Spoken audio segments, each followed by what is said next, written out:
Este es el episodio 704 de Luchones Time. Ya superamos la barrera de los 700 episodios y estamos ahora con el cuarto episodio de la tercera temporada. Esta temporada es cortita, solamente va a durar 300 episodios, nada más. Bien corta nuestra tercera temporada y esta temporada va a concluir en el episodio número 1000. Hoy es lunes de hablar de la neurodiversidad y como de costumbre estoy yo solito colado entre puras mujeres. Saludo a mi compañera y amiga Rose González. Rose, ¿cómo te encuentras? Hola Josué, muy buenas tardes. Muy bien, gracias a Dios, muy contenta de estar nuevamente aquí con estas maravillosas profesoras que son expertas en este tema y que siempre nos enseñan muchísimo y aprendemos como cada semana de ellas que nos comparten un tema diferente y un tema muy interesante. Bienvenida Fabi, gracias a Dios que estás bien, ya te extrañábamos, maestra Roxana, maestra Rosaidania. Josué, pues muchísimas gracias siempre por este espacio y por compartir con nosotros sus conocimientos. Muchísimas gracias, Rose. Damos la bienvenida a Rosa y Dania, Fabi Hernández, a la psicóloga Roxana. Espero no haberme equivocado en la profesión. ¿No? ¿No me equivoqué? Maestra. Bueno, maestra y ya psicóloga. Vamos a incluirle ahí ya la profesión, que se anime, que se involucre en esas artes. Hoy vamos a hablar acerca de los tipos de atención y me da muchísimo gusto poder contar con su participación. Yo aquí, como buen alumno, dispuesto a aprender con mi libreta, mi lapicero, para ir tomando notas de esas cosas que de pronto me resuenan y con las que digo, sí soy, sí soy, sí soy. Chicas, bienvenidas, Fabi. Qué bueno que estás de nuevo aquí con nosotros. Te queremos recordar que eres parte valiosa e importante de este podcast, de este proyecto de la neurodiversidad y de todo lo que vamos trabajando en conjunto. Rosy, Roxy, Fabi, el espacio es suyo. Hola, hola, muchas gracias. Buenas tardes equipo de Luchones Times y de TDAH, Neurodiversidad. Muchísimas gracias por esa cálida recepción que tengo después de algunos días de ausencia. Y efectivamente, el día de hoy vamos a hablar de un tema muy importante. Aquí tenemos a Rox Esteva, que es súper experta en este tema de TDAH, de los tipos de atención. Rosidania también, y pues la verdad es que este es un tema bien importante, sobre todo por todo lo que hemos platicado ya anteriormente, ¿no? En relación a cuáles son estos procesos cognitivos que se ven hasta cierto punto afectados cuando una persona tiene TDAH. Y la atención es uno de estos procesos cognitivos más importantes que podemos o que todos los seres humanos pues desarrollamos y que cuando se ve afectado, pues tenemos, por supuesto, algunas pues dificultades también en todo pues nuestra vida, ¿no? En el desarrollo de nuestras actividades de manera general. Entonces es un tema que vamos a abordar el día de hoy y bueno, para eso está Rox y está Rosa y Dania. Bueno, antes de que Rox y todos nos involucremos, creo que es bien lo que nos comentas, Fabi, referente a que el TDAH, precisamente uno de los, pues realmente de las repercusiones, ¿no?, que se tiene en la vida diaria es el déficit de atención. Entonces nosotros vamos a ver que el TDAH está conformado de dos formas, ¿no? Puede ser el inatento, o puede ser en este caso hiperactividad, o el combinado, ¿no? En donde la persona puede tener tanto inatención o el déficit de atención que se maneja y la hiperactividad. Entonces, vamos a ver hoy, antes de entrar al tema de lo que es la atención, pues vamos a ver que muchas de las características que se manejan en el TDAH del déficit de atención tiene que ver con la escala que nos da el DSM-5 para poder nosotros diagnosticar si tiene o es de carácter inatento o hiperactivo o es combinado. Entonces, la atención ahorita que la vamos a abordar, primero tenemos que ver esa clasificación que existe del TDAH. Entonces, a veces llegan a las escuelas o la mamá o el abuelito o quien tenga a cargo al niño o el adulto con TDAH, por lo regular nos hacen escalas, ¿no? De cuantitativas para saber si tenemos predominancia en tener un déficit de atención, en este caso sería un TDA, o un TDAH, que sería con hiperactividad, en dado caso que pudiera ser combinado. Para ver la cuestión de la atención, que es muy importante y que el tema vamos a abordar hoy, a veces nos hacen ciertas preguntas, ¿no? Y que los papás a veces dicen, ¿será mi hijo TDAH? O sea, porque nada más se mueve y anda como que no lo paro y está inquieto y todo el tiempo está en movimiento. Y a veces se tiene esa idea errónea, ¿no? Que nada más es el típico niño que está moviéndose, ¿no? Y a veces tenemos que ver la diferencia que hay entre el déficit de atención y con o sin hiperactividad. Entonces, muchas de las preguntas que pueden ayudarnos a contestar si puede tener predominancia en el déficit de atención, pues es que a veces los niños o personas adultas, pues no prestamos minuciosa atención a detalles, ¿no? Cometemos errores, pues en este caso con frecuencia hay dificultad de permanecer atento en juegos y tareas, a menudo parece que no se le escucha, parece que no nos pone atención porque no nos está viendo. No cumple instrucciones ni termina los trabajos, los deja a medias, a menudo tiene dificultad para ordenar sus tareas y actividades y en muchas ocasiones evita y rechaza o a regañadientes participa en tareas que le exigen un esfuerzo mental sostenido. A menudo pierde objetos necesarios para actividades, como juguetes, lápices. Es típico un niño que pierde todo y regresa, se va con lápiz y regresa sin lápiz y la papelería feliz porque diario vende un lápiz, ¿no? Con frecuencia se distrae por estímulos externos y olvida actividades diarias. Esa es algunas preguntas que nosotros podemos estar, no es algo para poder diagnosticar, pero es algo para poder señales de alerta. Y realmente vamos a ver por qué el proceso de atención juega un papel importante en que se manifiesten estas características. Entonces, vamos a ver que el TDAH con predominancia en el déficit de atención, vamos a ver cómo es que, como bien decía Fabi, la atención, esta cuestión, pues en esto de psicológico o en este caso de procesos, ¿no? de mentales, nos van a determinar si puede tener o no un déficit de atención o es el combinado. Entonces, yo creo que por eso es importante saber hacia dónde el TDAH a veces tiene esas dificultades y ahora vamos a abordar qué es la atención para poder ver y diferenciar estos déficits que existen y saber en qué consiste la atención y por qué juega un papel importante en el TDAH, tanto del niño, joven y del adulto, ¿no? En ese caso que sí, en este caso cambia la vida diaria por los procesos cognitivos que se ven alterados. Entonces, vamos a definir primero qué es la atención, ¿verdad, Rox? Sí, buenas tardes a todos.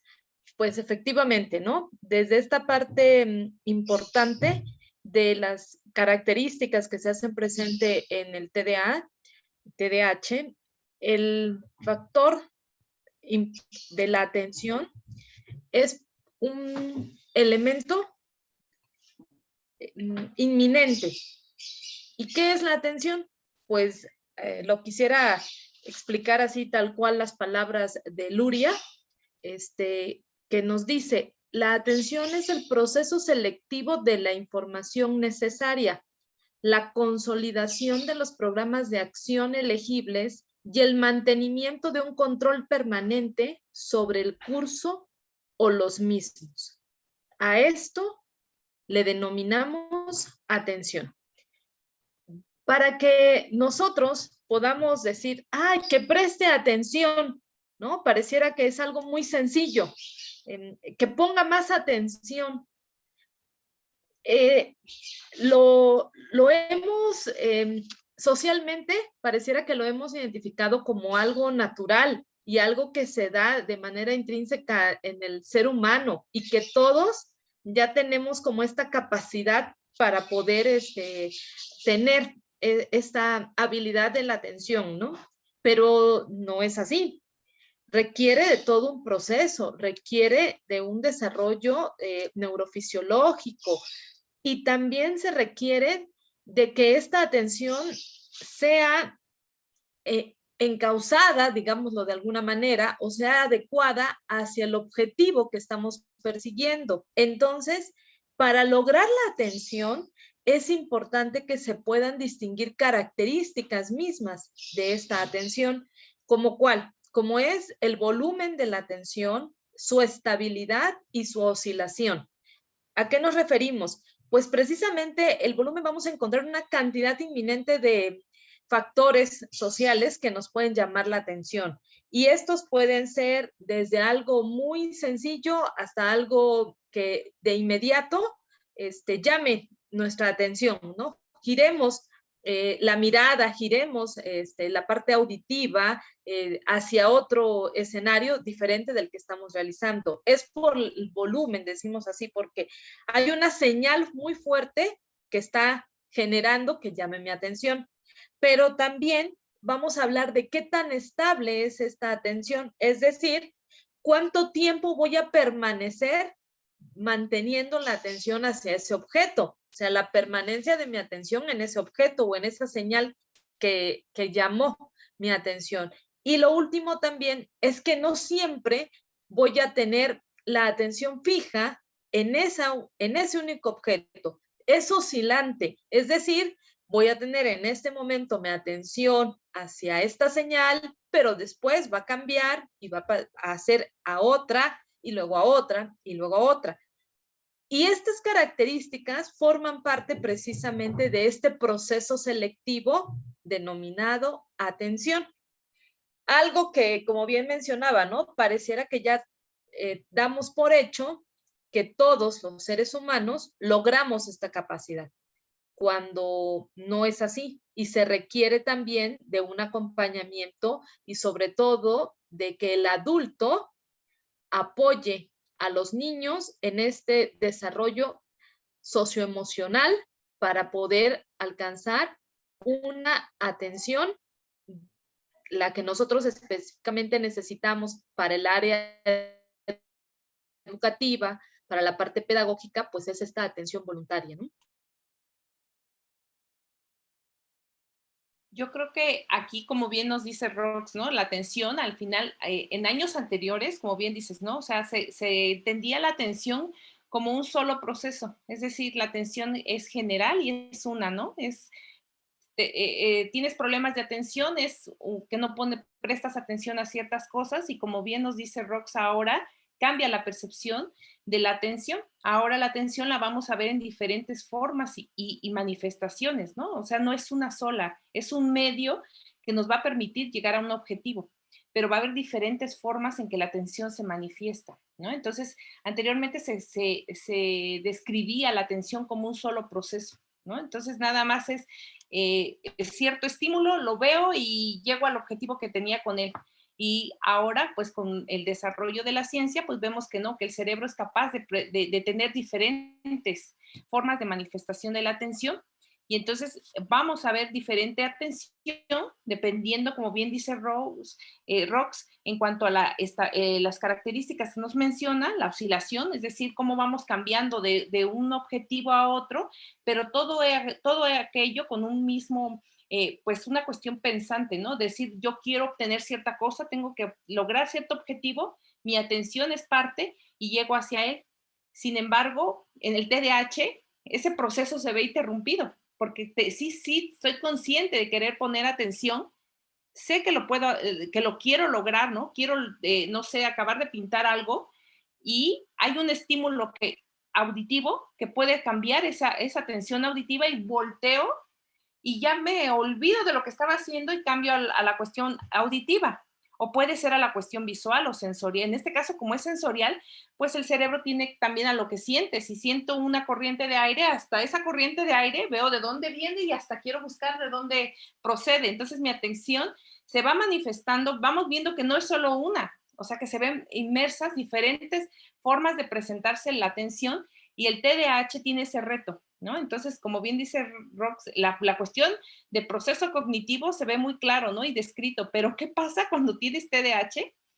Y esa cuestión que te va a permitir llegar a tu objetivo se ve interrumpido por otros tipos de estímulos y tu atención se ve, en este caso, pues con muchos distractores, ¿no? Entonces entra la contraparte, que sería el distractor o la cuestión de qué tipo de atención estoy predominando, porque también el TDAH tiene que saber en estas escalas que mencionaba en un inicio, nos ayuda el diagnóstico para poder ver qué tipo de atención tengo más desarrollada, ¿no? Si es auditiva, visual, algo sensorial, focalizada. Ahorita vamos a ver las características que existen, o los tipos, más bien dicho, de atención, para poder ver en cuáles y cuál es la que más le cuesta al TDAH, ¿no? Entonces, por eso es importante saber y no encajonarnos en una sola atención, como bien dice Roxana, ¿no? O sea, oscila, es oscilante, no es algo que es fijo y estático, pero hay personas que lo logran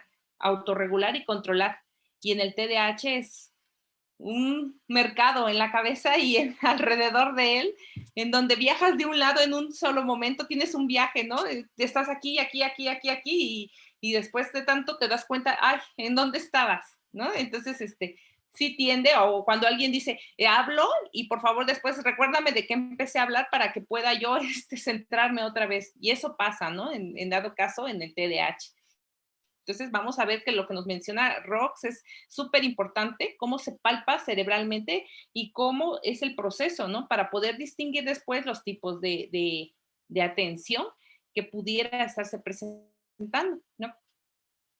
Sí, y sobre todo que es tan grande este tema o este asunto de la atención, que incluso podemos ser excelentes poniendo atención en ciertos aspectos o de cierta forma, o a lo mejor somos muy observadores, podemos poner atención perfectamente a detalles específicos, pero como decía Rosy hace un momento, ¿no? A lo mejor de forma auditiva, a lo mejor esa memoria auditiva pues no la tenemos completamente desarrollada y bueno, ¿por qué? Porque estamos distraídos, a lo mejor viendo, ¿no? En lugar de escuchando. Entonces aquí lo padre, por decirlo de una forma de esto, es que la atención no es un proceso único o aislado, sino que se va acompañando de otros procesos cognitivos como la memoria, como la percepción, como la concentración, que son básicos justamente para poder tener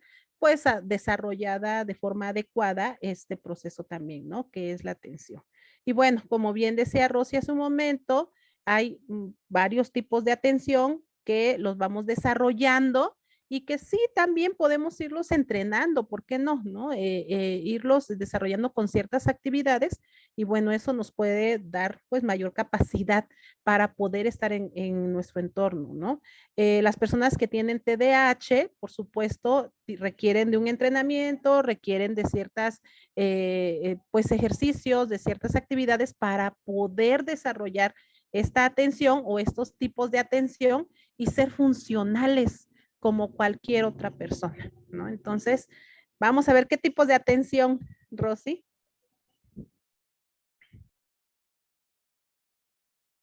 El micrófono. Bueno, con Rox vamos a estarlos checando, si tienen información los vamos complementando. Creo que es importante ver los tipos de atención para saber en cuál, como mencionaba en un inicio, el TDAH tiene dificultad, ¿no? En anteriores... Me gustaría acomodar aquí, Rosy, antes de que nos vayamos específico en cuáles están, hacer un poquito también como esta parte de enfatizar en que también la atención nosotros la vamos a poder ubicar en relación a las necesidades, a los intereses y a la disposición, ¿sí? Cada uno de nosotros somos sujetos que percibimos alrededor de lo que tenemos en nuestro contexto. Entonces, también nuestra atención va a depender de esta necesidad que tenemos, de este interés y sobre todo de la disposición. No todos, aunque tengamos la mejor película, no sé, la mejor canción, al mejor maestro para ser elocuente, ¿no? En esta forma de dar su clase, no le vamos a poner la misma atención, o sea, no todos le vamos a a poner más atención. ¿Por qué? Pues precisamente porque depende de mi interés, depende de mi necesidad, ¿no? A lo mejor esa película no me interesa y aunque esté muy buena y muy recomendada por todos, para mí no va a generar la misma capacidad de atención que puede generar para los otros. Entonces, la atención se vuelve también acá, si bien es una característica que proviene de la estructura de la actividad, ¿no? Estructura cerebral de nuestra actividad neurológica, pero también es muy importante que lo haga como una automatización. Hace ratito mencionabas esta parte del decir, para que podamos hacer la atención sostenida hacia cierta actividad, yo ya debí de haber automatizado primero el proceso de atención. Antes es imposible que yo pueda decir, ay, que puso mucha atención a este evento. Puedo verme inclusive, pues ahí, ¿no? Detrás de una pantalla, detrás de un libro, muy, aparentemente como muy quieta, y ay, está poniendo atención a la clase y todo, pero yo estoy en otra cosa. O sea, mis habilidades están pensando en qué voy a hacer, en qué me falta, en cuando ya termine esta clase, esta charla. Entonces, ¿por qué? Porque no he logrado precisamente el proceso de la automatización de la atención. Pero esto tampoco lo voy a hacer como de manera muy natural. Requiero del otro, y el otro es ese adulto que me acompañe, porque ese adulto me va a ayudar primero a hacerlo de manera exteriorizada. Es decir, a ver, ¿no? Roxana, pon atención, ¿no? A ver, Roxana, ¿no? Concéntrate en lo que estás haciendo. Primero una cosa y después la otra. Entonces, toda esta parte exteriorizante del adulto que me lo va a hacer desde el lenguaje, poco a poco se vuelve un proceso interior y obviamente lo voy automatizando y voy a poder alcanzar lapsos más grandes de la atención sostenida o de la estabilidad de la atención. Y entonces sí, podemos ir identificando cuál es el tipo de atención en donde yo puedo mantenerme por más tiempo. Sí, yo creo que eso es muy importante, ¿no, Rox? Al final de cuentas, el tipo de atención que vamos a desarrollar va a estar muy relacionada con el desarrollo pues ahora sí normal, ¿no? De un niño, y al final todos aquellos estímulos contextuales o sociales que te van a llevar a zonas de desarrollo próximas, ¿no? O sea, el decir, el que tú a cierta edad, o sea, no le vas a pedir a un niño de 5 años que vea una película de 2, 3 horas, ¿no? Realmente su proceso de atención está en un proceso de madurez, precisamente, ¿no? Entonces, ¿qué pasa? Que a veces nosotros en esta cuestión de la atención generalizamos, ¿no? El decir, como bien dice Rose, no vemos preferencias, no vemos en esta cuestión qué te lleva a ti a poner atención, o hay personas que incluso pudiera, como bien dice Rox, al final muchos del TDA no se llega a un buen diagnóstico precisamente porque en dado caso la persona que aparenta estar detrás de a lo mejor de un escritorio, atrás de un libro, a través de una actividad, pareciera muy atenta, ¿no? Pero realmente los procesos que se están dando en el cerebro son contrarios, porque realmente está pensando en 1000 cosas, menos en la que está. Entonces a veces no genera en el aula esa dificultad, porque el maestro lo ve atento, lo ve escribiendo, lo ve incluso abriendo la hoja y estando atento a lo que está en ese momento trabajando, ¿no? Que sería la cuestión de la atención sostenida, y no ve el problema. ¿Y qué pasa? Que cuando nosotros queremos corroborar como adulto, bien, como dice Rox, corroborar lo que tú estás haciendo o que quieres que ejecute lo que tú indicaste, pues la persona ya está dispersa, ya no sabe de qué estaban hablando. Entonces, muchas veces el diagnóstico del TDA no se da precisamente por eso, porque el maestro no comprueba, no da esa, o sea, lo ve atento, lo ve sin ninguna dificultad de distraerse, pero en el momento de la ejecución es cuando falla. Entonces a veces piensa que el niño no es que no quiere, ¿no? El niño es perezoso, el niño es flojo, el niño, miles de calificativos y adjetivos, ¿no? Que podemos estar dándole. Sin embargo, el proceso de atención selectivo, que bien dice Roxana, tiene que estar dado por esta cuestión intermediaria del ambiente, pero también del proceso del desarrollo del niño, se ve, pues en este caso, alterado. ¿Y qué pasa, no? En esta cuestión de como bien dice Roxana, ¿no? En los tipos de atención precisamente nos van a permitir ver cómo se da ese proceso y saber en dónde hay interferencia. Porque, como bien dice Roxana, la atención selectiva necesita una madurez, necesita de ciertas cuestiones químicas también, en este caso la cuestión cerebral hace una función importante en la cuestión prefrontal, donde se da esa cuestión pues es un esfuerzo mental, por decirlo, ¿no? A veces la cuestión física la podemos manipular de decir, bueno, yo alcanzo 1000 lagartijas y tengo buen músculo, ¿no? Y al final en la cuestión cerebral podemos ver que ese proceso de atención selectiva que nos va a permitir a partir de la atención sostenida, es decir, de aquello que me interesa, de aquello que me gusta, tengo que llevarla a cuestiones más complejas, que sería lo selectivo, es decir, aquello que sí requiere mi atención total para poder entender. Si el maestro está hablando de no sé, de la cultura maya o en este caso, a lo mejor de los zapotecas, y el niño no ha desarrollado esa cuestión sostenida porque no es de su interés y lo queremos llevar a esa atención selectiva, el niño, y más si tiene TDAH, pues no lo va a ver como interesante. ¿Y qué va a hacer? Distraerse. Y su atención sostenida va a imperar, es decir, va a estar más desarrollada, va a estar más presente, no desarrollada, más presente. ¿Por qué? Porque su interés va a ir sobre aquello que a lo mejor el docente no tomó en cuenta, que es el interés. Como bien dice Roxana, creo que todos esos pautas que nos da es muy importante considerarlo también para el adulto. Saber qué es tu interés y cómo puedes llevarlo a una atención selectiva. Es decir, si el maestro va a ver una cultura que a lo mejor a los niños no les llama la atención, pero si lo hace a través del juego y del canto y llama la atención del niño, puede llevarlo a esos estados de atención. Entonces, por eso sí es importante saber qué tipos de atención hay. Las más comunes están la atención sostenida, que bien nos dice Roxana, ¿no? Al final de cuentas tiene que ver con aquello que me llama la atención y que dura mucho tiempo. La atención selectiva o focal es aquello que tiene un estímulo. Son diversos y solo se espera una respuesta para ella, ¿no?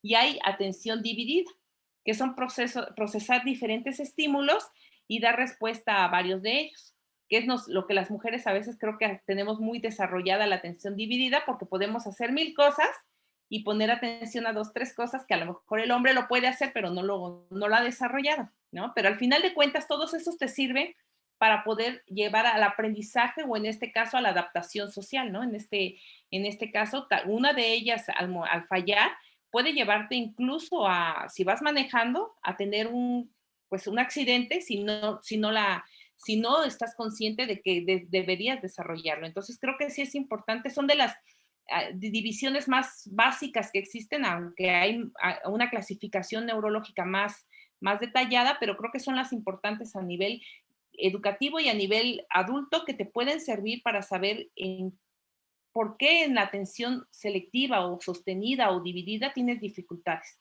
Entonces, con todos los procesos que nos menciona Roxana, creo que sí es importante que como docentes y como adultos consideremos estas partes en los niños, porque a veces queremos llevarlo a una atención selectiva, que es lo que ocupa el aula.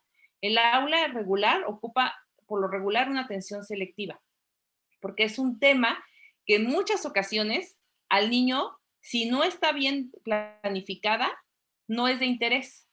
Entonces el niño se ve forzado, ¿no? O se ve en este caso como renuente a tener esa atención selectiva si el docente no la encausa bien. ¿No, Rox?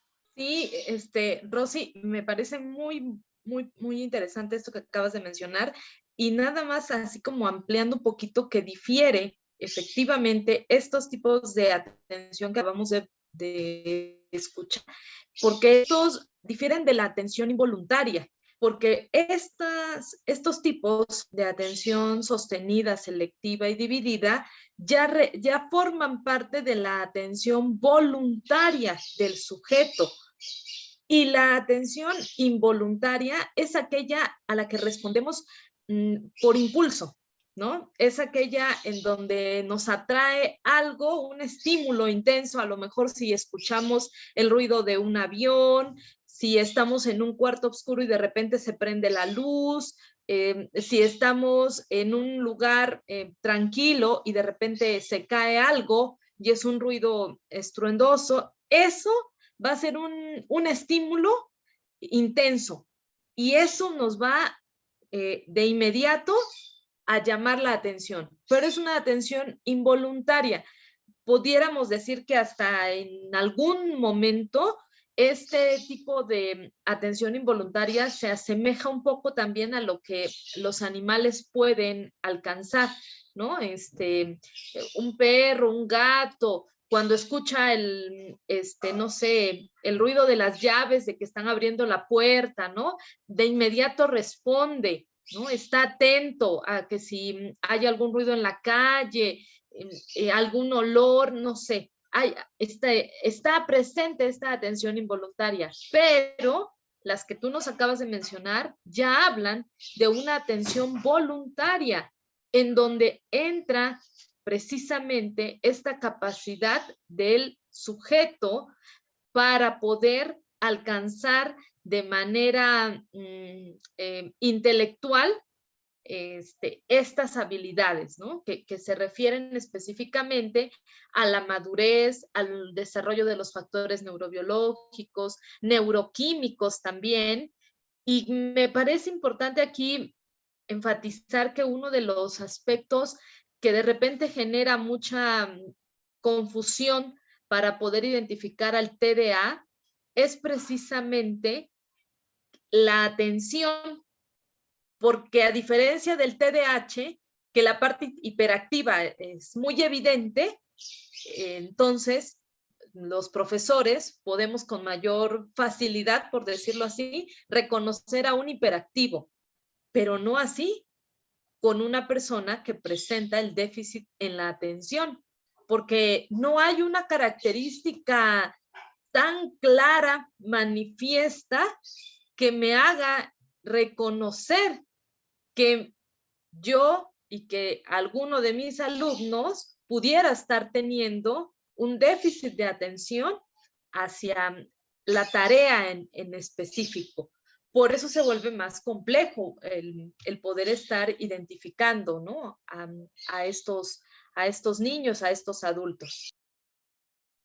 Así es, eso es algo que ya lo hemos comentado anteriormente, esta situación de la inatención, ¿no? Que generalmente hay predominancia en las niñas, en las mujeres.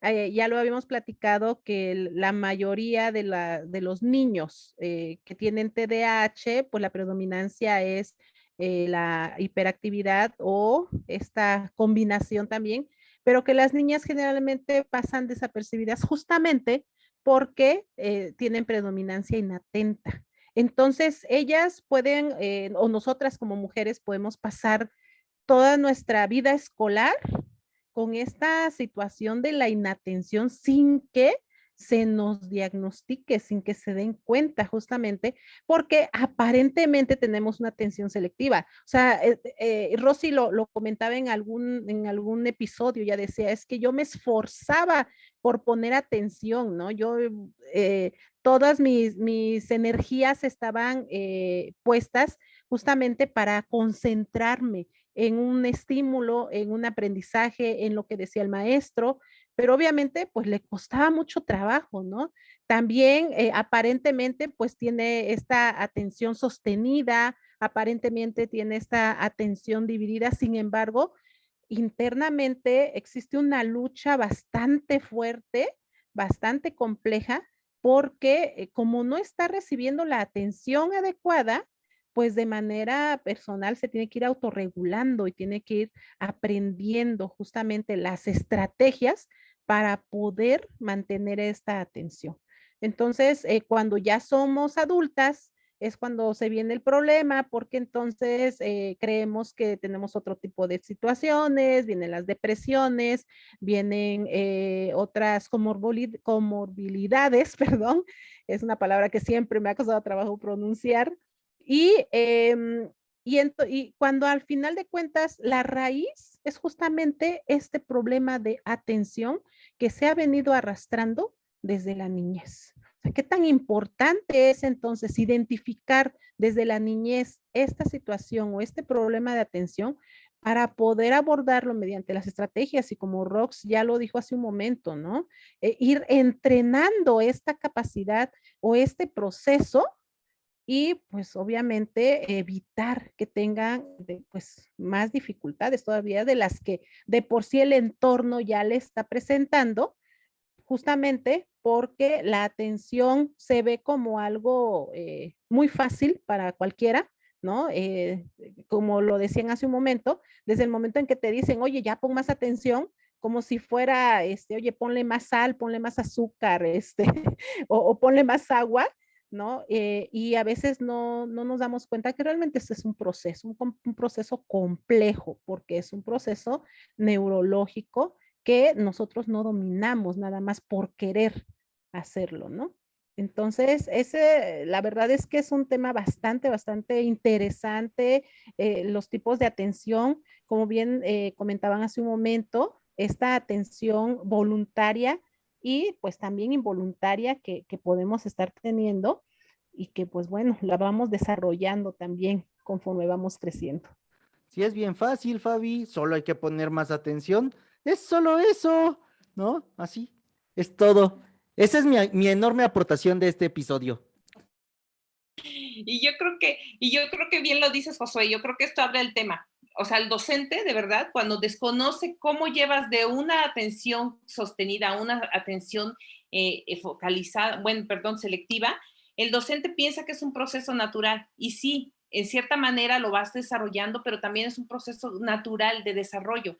Sin embargo, en la persona que tiene TDA, en esta cuestión es un proceso que no es tan fácil saltar de la sostenida, en este caso, o la involuntaria, a algo más voluntario, que requiere tu esfuerzo, requiere tu estar concentrado por un lapso, y el docente a veces no lo lleva a 10 minutos, lo lleva a 40 minutos sentado en el aula, y en este caso se ve más palpable porque realmente el maestro hace ese tipo de acotaciones, ¿no? O sea, pon atención, mira, te vuelvo a hablar, pon atención, y también como padres lo ves muy fácil, que es un proceso que como tú lo desarrollaste, ¿no? De manera natural o como haya sido, lo ves en el otro que sea de la misma manera. Entonces, creo que aquí muchas veces la cuestión radica en que tú debes saber que para llevarla a una cuestión de atención, en este caso sostenida, que requiere de más tiempo, requiere de procesos de ejecución, o sea, realmente requiere autocontrol,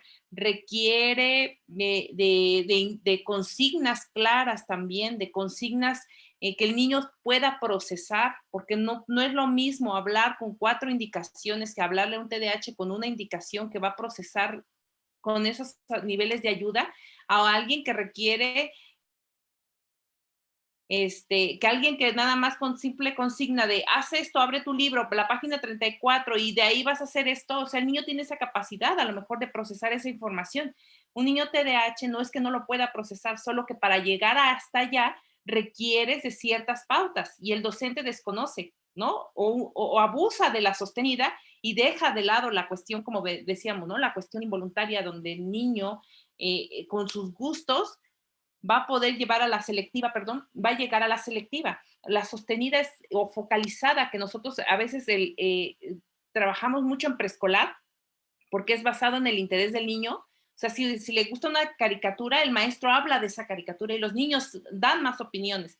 Pero en la primaria se olvida la cuestión propia del niño y nos vamos directamente a esa atención que requiere de mucho tiempo, porque el docente así lo dice, para que no le cueste trabajo dar 2 o 3 indicaciones en varios momentos, lo da en una sola y espera que el niño lo reaccione. Y obvio que el niño con TDAH va a tener errores en ejecución, precisamente porque el docente desconoce, primero, a veces hasta que tiene el TDA, o desconoce cómo llevar al niño TDAH o TDA incluso a esa atención, ¿no? Entonces, aquí es donde cometemos el error de que el niño se está moviendo y pasa con el hiperactivo en este caso, que se mueve, se está constantemente moviendo y el maestro como no lo hace y piensa que el niño para poner atención tiene que estar quieto, generaliza. Y a veces el niño con hiperactividad sí está poniendo atención porque vemos que no puede estar alterado la cuestión inatenta. A veces nada más es hiperactividad, solo que la forma de llegar al aprendizaje es diferente, o sea, necesita moverse. Y el niño inatento no se mueve, pero tampoco está poniendo atención. Y el docente tiene que conocer esos procesos y esos tipos de atención para poder darle la respuesta adecuada. Y precisamente el papá también se sienta orientado de cómo trabajarla. Y el niño, de verdad, en la cuestión sostenida en la cuestión selectiva, le cuesta mucho trabajo y es muy frustrante. Es un trabajo que no te cuesta una tarea de 20 minutos, o sea, te llevas 2 horas en algo que pudiera llevarse 10 minutos. Entonces, si tú como padre no conoces esto, llevas al niño a un extremo de estrés y de frustración porque quieres que tenga atención selectiva. Es decir, que le ponga a la tarea la atención los 40 minutos o las 2 horas que tú estás sentado con él. Entonces, por eso es importante conocer cómo se manifiesta la atención y cómo poderla estimular. ¿Sí, Rox?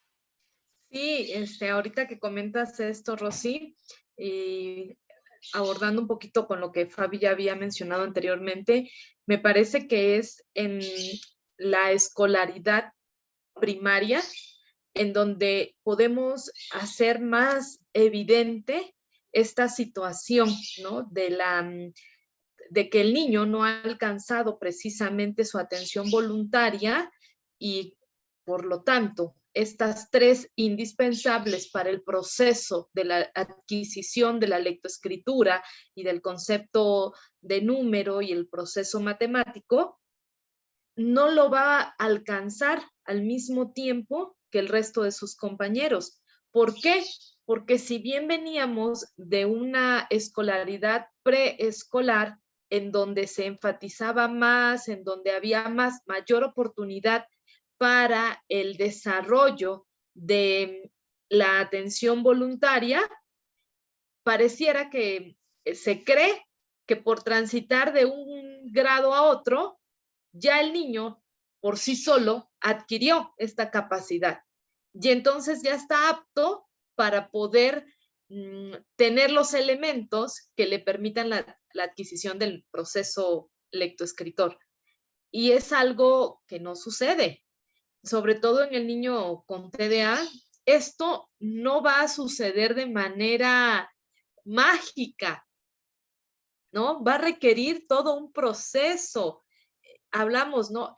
La atención sostenida, selectiva y dividida ya es algo voluntario, de un proceso voluntario. Ya es algo que requiere precisamente de una estabilidad en el desarrollo del niño para poder alcanzarlo. Si no tenemos estas características, pues por consecuencia no vamos a poder tener una buena adquisición del proceso lectoescritor ni del proceso matemático, porque me implica el tener precisamente estas capacidades ya de manera, de alguna forma, digámoslo, maduras para poder precisamente pasar a la etapa compleja, que es el proceso de una adquisición de contenidos y aprendizajes de mayor alto nivel. Y si no tengo lo primero, pues no voy a poder alcanzar esto que me requiere mayor profundidad y mayor complejidad. Y ahí es donde muchas veces los profesores no nos detenemos y queremos que este niño pues vaya al mismo ritmo que sus compañeros para poder alcanzar el aprendizaje que se está estipulando, tienen que alcanzar en el grado en el que están cursando. Cuando debemos de recordar que cada niño tiene su propio proceso, su propio ritmo y obviamente sus propias características individuales.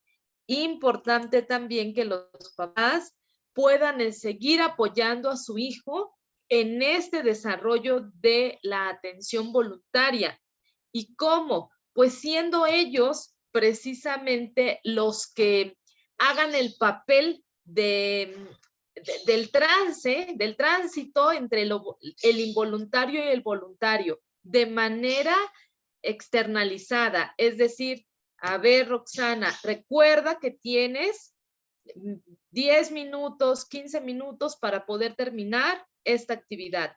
Recuerda que debemos de poner atención específicamente en la tarea que estamos realizando en este momento. Siempre hacerlo muy evidente desde lo oral, ¿no? Desde esta parte del lenguaje. Nosotros ser precisamente como este punto que le está faltando aún al niño para interiorizarlo. Entonces el papá tiene que estar todo el tiempo de una manera positiva, reforzando y recordando lo que aún su hijo no logra automatizar. Yo creo que esto que nos dices, Rox, creo que siempre es importante, ¿no? El ambiente seguro. Yo me culpo y lo confieso. Yo antes, y fíjate, conociendo más el TDAH, te das cuenta que la atención se manifiesta de diferentes formas. O sea, como adulto, tú esperas que el niño se siente, tome el lápiz, agarre el cuaderno y así como en cuento de magia, ¿no? Escriba. Y realmente el niño TDAH se comporta de una manera diferente, se mueve, requiere moverse, aun cuando no tenga la hiperactividad, va a tener rasgos de hiperactividad. Entonces el movimiento para él es importante. Yo les mencionaba en anteriores episodios que yo requiero moverme para poner atención. Si yo no me muevo, yo no pongo atención. Es un recurso que lo he descubierto y lo puedo entender en los niños TDAH. Entonces el niño, a veces el adulto espera que no se mueva para que ponga atención. Y en ocasiones el movimiento nos permite tener atención. Entonces yo requiero moverme para poder, por ejemplo, llamar por teléfono. Si yo no me muevo, yo no pongo atención. Yo requiero de ese movimiento. Entonces cualquiera que me viera y que no requiere del movimiento dirá, no está poniendo atención. O sea, no está poniendo atención. A mí me pasaba mucho en clases, ¿no? Yo era muy platicona y los TDAs muy platicones y el maestro decía, a ver, ¿qué estoy diciendo? Entonces yo me volteaba y le daba toda la clase. Entonces el maestro decía, bueno, pero es que estás hablando, no me estás poniendo atención. Y yo le decía toda la clase. O sea, realmente los niños TDAH a veces te hacen eso, te sorprenden. No todos, obviamente no todos. Algunos hemos logrado tener en ciertos momentos esa atención, pero no en todo momento encaja. Es decir, a veces no vas a requerir el movimiento y vas a requerir de estar, en este caso, focalizando tu atención en actividades propias, ¿no? Que no te distraigas. Entonces, yo creo que sí es importante marcar esas pautas porque el niño TDAH no las tiene por sí mismo. Es decir, como bien dice Roxana, es el lenguaje interno que los neurotransmisores generan. En este caso, al ver la carencia de estos, va a requerir de estos apoyos externos. Y si el papá desconoce que necesita, aun cuando con muchos dirán, es que no es necesario. Sí es necesario. Pon atención, fíjate lo que estás haciendo. O sea, son cosas en un ambiente seguro que le van a dar al niño estructura. Y lo que queremos dar es estructura. Al principio va a ser en apoyo. O sea, lo primordial es dar estructura. Entonces, al inicio va a ser con estos diálogos que bien nos menciona Roxana y que son muy importantes. Las familias tienen que establecer estos códigos para que después, cuando seamos adultos, los que vayamos haciendo esos códigos somos nosotros mismos, porque mamá y papá o alguien no va a estar a mi lado diciendo, pon atención, fíjate, echa esto, cierra, tapa, todo eso, lo tienes que lograr tú. Pero si estás en etapas primarias, hasta la adolescencia, podría llevar estas estructuras de ayuda de familia, tienen que estar presentes y no por mucho tiempo. Por eso es que las adecuaciones en niños, en la atención, están presentes, porque si dejamos muchas actividades y sabemos que el papá nada más cuenta con 2 horas para trabajar con el niño, pues imagínense que le pongamos una tarea normal y que se lleve 4 o 6 horas, pues no es productivo y no se va a dar el ambiente seguro que siempre queremos dar como consejo, ¿no? Al final el ambiente seguro se tiene que dar con las características del niño, de la familia, y sobre todo de esos procesos que bien nos dice Rox, ¿no? Y yo creo que el tema da para mucho más, yo creo que nos vamos a quedar cortos, pero no importa, yo creo que lo importante aquí es que las familias se queden con la información de qué tipos de atención existen, cómo se da en el TDAH, y yo creo que esto da para dar incluso después otra charla que tanto nos gustan, para ver cómo poderla trabajar en casa, precisamente para que estos ambientes seguros se den y que pues no pasen lo que yo pasé. O sea, que realmente yo lloraba con mi hija porque nos llevábamos 4 horas haciendo una tarea y yo quería que estuviera sentada. O sea, yo no le daba pautas de levantarse por el lápiz, de levantarse a tomar agua, de ir al baño. O sea, yo creía en cierta manera, y fíjense, o sea, al final de cuentas, con una formación que pudiera decirse, ¿no?, entre comillas, que no tendría esos errores, pasan. Ahora queremos que otros papás que están viviendo esto se tranquilicen y digamos, tranquilo, hay formas de abordarla. Así es, así es. Y al final creo que todos, ya tengo aquí, todos pasamos por situaciones muy, muy similares.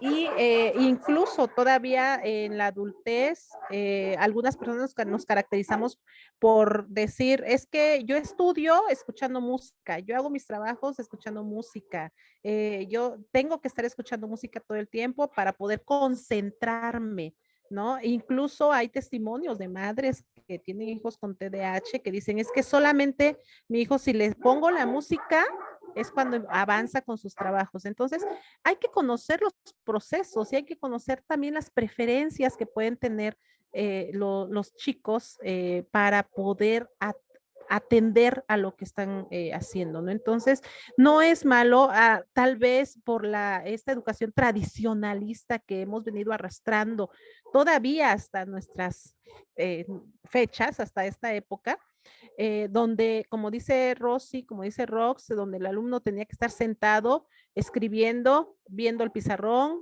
viendo la libreta, escuchando, obedeciendo, y cuando se sale de ese esquema, entonces el niño es el que está mal, ¿no? Y pues bueno, cuando al final sabemos que el niño jamás va a estar mal, el niño vive un proceso, el niño está transitando por estas características que muchas veces los adultos desconocemos y que bueno, es importante investigar más a fondo. Fíjense que las maestras de educación especial, que gracias a Dios somos nosotras tres, hemos tenido muchas dificultades, nos hemos enfrentado a muchas situaciones generalmente cuando estamos en educación regular, porque se nos dice, ay, es que la maestra de educación especial solamente juega con los niños, hace palitos, hace bolitas, hace dibujitos, ¿no? Cuando en realidad todos esos juegos tienen un objetivo y es justamente el desarrollo de estos procesos. Es bien importante el trabajo del juego, el trabajo de estas actividades motoras para poder desarrollar estos procesos cognitivos y principalmente la atención. Entonces, cuando nos dicen la maestra de educación especial solo juega, no saben la importancia que tiene este trabajo y que tiene este juego para que este proceso se desarrolle. Y bueno, creo que también esa es una labor que nosotros hemos estado haciendo por 20 años ya de sensibilizar tanto a docentes como a padres de familia que los procesos cognitivos pues son súper importantes para el aprendizaje, ¿no? Y que bueno, las personas que tienen TDAH, TDA, eh, tienen también que desarrollarlo con esta orientación, con estas pautas, con esta estructura para poder tener una vida mejor, ¿no? Una vida de calidad.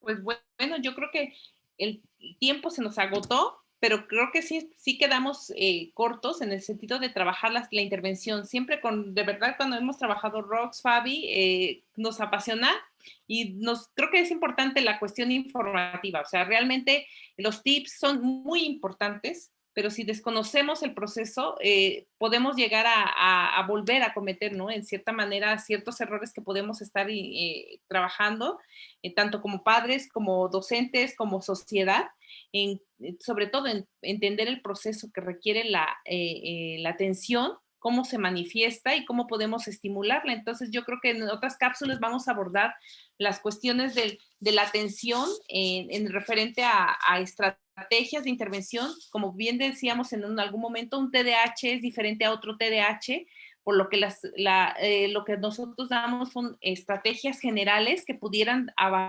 trabajarse con los chicos o los adultos con TDAH. Sin embargo, pues sí, es importante que cada padre de familia, cada docente que tiene un niño TDAH lo conozca y sepa, ¿no? ¿Qué es lo que requiere más reforzar? ¿Cuáles son sus habilidades? ¿Cuáles son en esta cuestión potencialidades?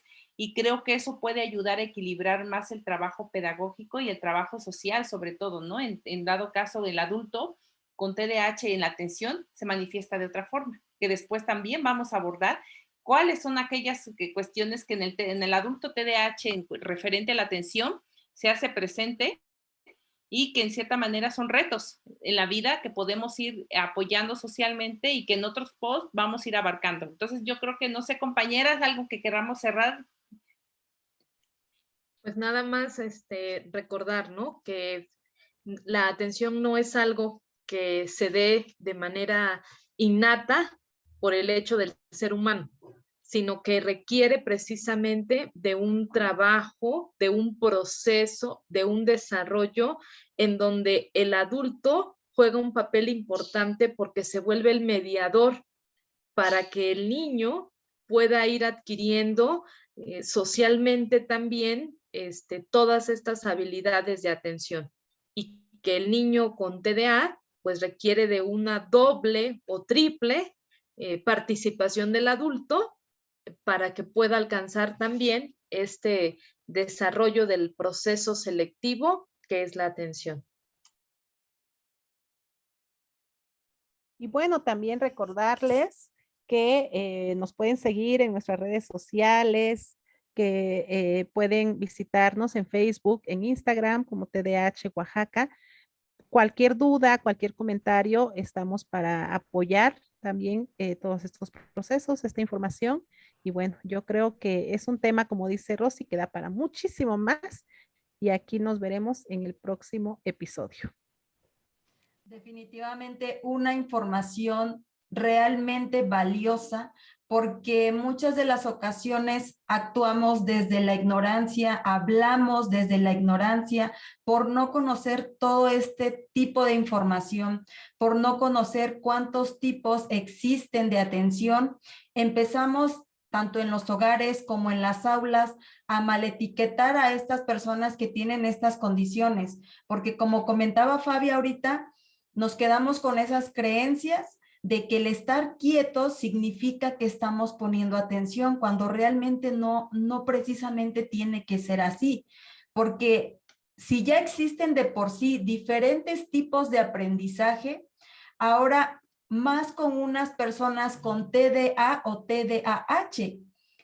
Creo yo y pienso que es realmente importante que en las escuelas existieran este tipo de herramientas para poder ayudar y para poder apoyar a estos niños o a estas personas que tienen esta condición, porque precisamente por esta falta de información es que suceden todo este tipo de situaciones, porque tanto las familias como los maestros, como bien nos los compartieron ustedes, no tienen esa información y por ende quieren enseñarle igual a todos.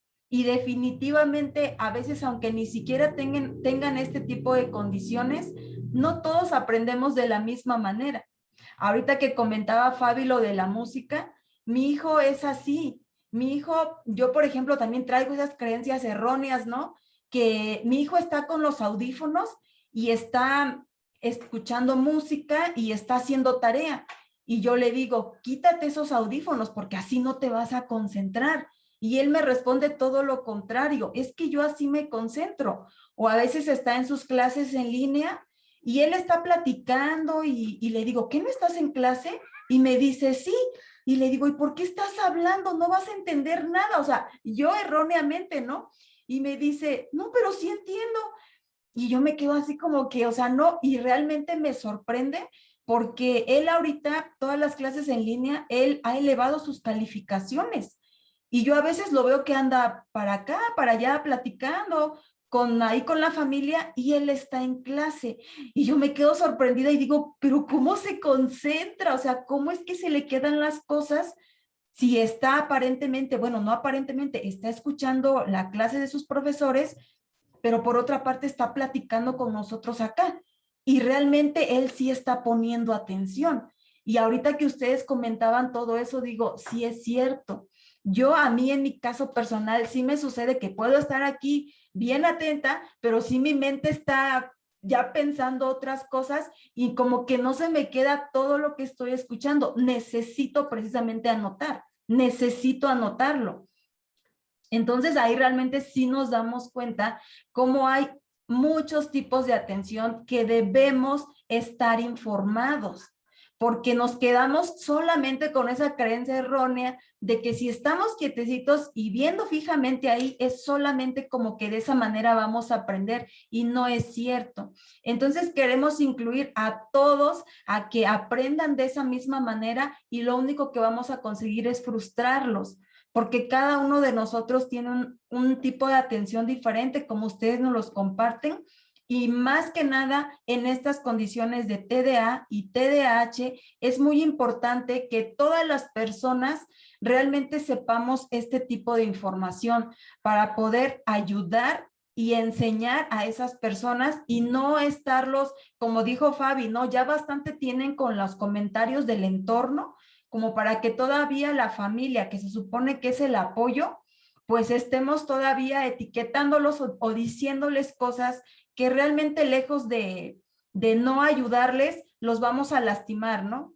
Entonces, de verdad, les agradecemos, yo les agradezco mucho por toda esta información, porque sí, me cayeron muchos veintes y realmente yo lo veo, porque mi hijo ha elevado bastante sus calificaciones y la verdad yo sí me quedé sorprendida. Pero ahorita que comentaban todo esto, pues como que sí ya entiendo el por qué, cómo es su manera de aprendizaje o de atención de él, que a lo mejor no es la mía, pero sí es la de él.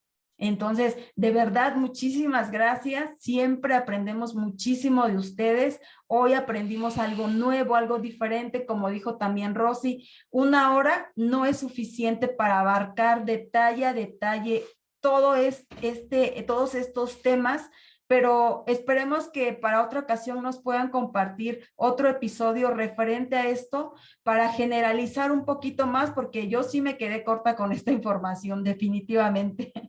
Muchísimas gracias. Pues les agradecemos bastante. Nos vemos aquí la próxima semana, el próximo lunes. Recuerden que ayúdenos también a que se comparte este episodio para que muchas más personas puedan entender y comprender de manera correcta que hay diferentes tipos de atención, que no todas las personas aprendemos de igual manera, para que podamos comprender también muchísimo más a estas personas que tienen esta condición de TDAH y TDAH. Entonces, realmente muchísimas gracias, estamos muy agradecidas con ustedes y nos vemos y nos escuchamos la próxima semana. Bendiciones para ustedes. Gracias.